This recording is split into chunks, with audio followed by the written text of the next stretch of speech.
Kaixo, ongi etorria, puntu batetik pasatzen den funtzioaren ekuazioa aurkitzeko formula hau interesgarria da. Ikusten duzu bezala jartzen du I berdin B gehi malda bider isaken A. Puntua izango balitz AB, badakizu lehenengoa dela isarena eta bigarrena ordenatua, iarena, ordezkatuko bagenu AB puntu hori, formula honetan, ekuazio iaia lortu izango genuke, faltako litzaiguke malda. Eta maldaren zen, begira, beste formula dugu, egiten da A bi ken A bat eta B bi ken B bat. Horrek esan nahi du, ni baldin baditu bi puntuak, A bat, B bat, A bi, B bi, zer egin beharko genuke? Kenketa, A biri kendu A bat eta B biri kendu B bat. Hori nola egiten da? Behar bada adibide honekin formula hobeto ulertuko duzu.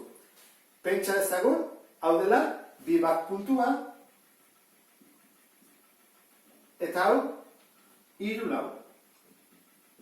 Eta jakin nahi dugu, bere malda. Malda, hau da, puntuotatik dihona, positiboa. Nola kalkulatuko genuke? Egiten da, isaren balioak kendu egin behar dira. Orduan, bigarrenari, hau da, kendu bazea lehenengoa, hiruri kendu bi. Eta goian jartzen dira ordenatoren balioak. Lauri kendu bat.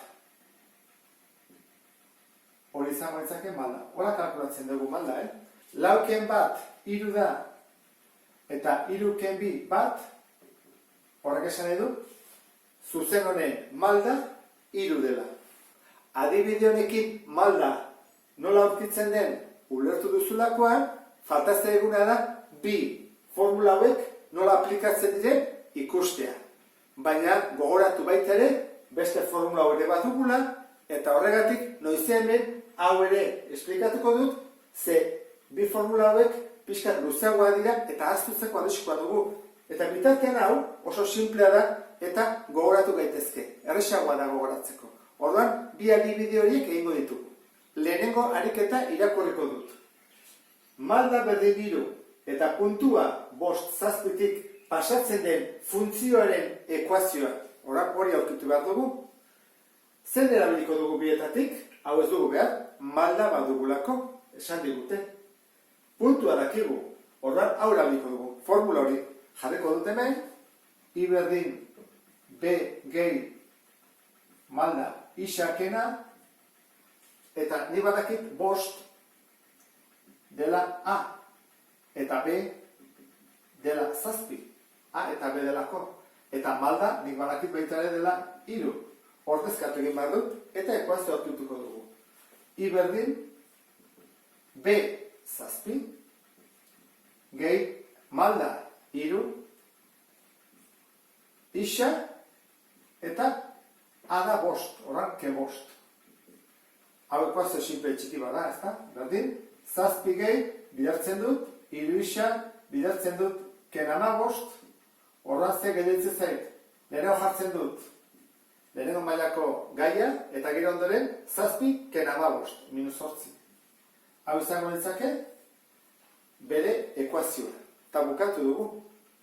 Baina horrela egin beharrian, formula bakarrik gogoratzen bazea, zer egin behar da? Jardezago formula hau. I berdin, M isa gehiene. Malda badakigu, hiru. Isa, isa da, bost, ezta? Isaren balioa. Gehi, N ez dakigu, eta I, bai, zazpi. Hau izango itzake, 15 gehiene, eta batutzea da, bestalda kentzen, minus hortzi. Horrek esan nahi du, N dela minus hortzi. Atera ezakegu orduan. I berdin, M, badakigula hiru dela, isa, eta gero gehiene, ken zortzi. Ikusten duzu, bi moduak daudela egiteko, hau azkarra bada beretan, bale magizu formula, ezta? Bigarren ariketak honela dio. Minus bi zortzi, eta hiru minus zazpi puntuetatik igarotzen den funtzioa aurkitu. Orduan, hemen arazo bat dugu. Ez dakigula malda. Orduan, maldaren bila joango gara lehenengo. Hau da, minus bi zortzi, guretzako A bat eta B bat. Eta hiru zazpi, horrela, A bi eta B bi. Zer egin behar dugu? Malda aurkitzeko, iak kendu egin behar dira.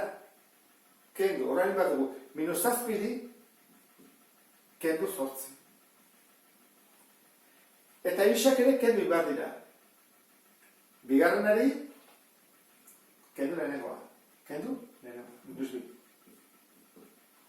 Zenbat gelditzen dago jan? Minus 15. Zenbat gelditzen dago behan? Bost. Minus 15, zati bost, minus iru. Orduan, lehenengo lana lortu dugu. Malda jakitea, minus iru dela. Funtzioa aurkitzeko erabiliko dugu formula hau. Nahi bada, erabili daiteke hau ere bai, ikusi dugun bezala lehen. Orduan, jarriko dut.